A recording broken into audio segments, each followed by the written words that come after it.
Good afternoon, tribe, and welcome to this week's edition of Wisdom Wednesdays.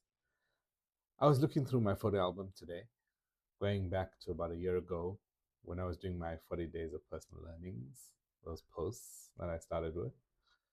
One of them stopped me in my tracks. I wrote, "Home is where the soul is at ease, no matter where in the universe that might be." Sure, easier said than done, especially when you find yourself in a completely different physical home in this universe. I think I had forgotten just how much work goes into easing the soul. I was also reminded of something else from that season. Pain is a reality in life, but suffering is a choice.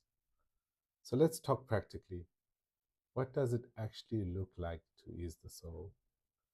The first step is simply awareness, recognizing that the soul is unsettled. A lot of us haven't learned that yet, and how to notice, and it still takes me a while. Now, the logical next step might seem like figuring out why you're uneasy, but in my experience, there's something more useful to start with. You can do one of two things, whichever has the lowest barrier to entry for you right now.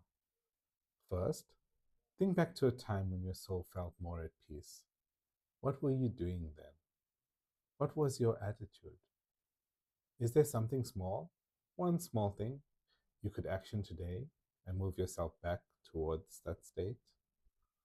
For me, that meant going back to a book that shaped my attitude many years ago, The Book of Joy by the Dalai Lama and Archbishop Desmond Tutu.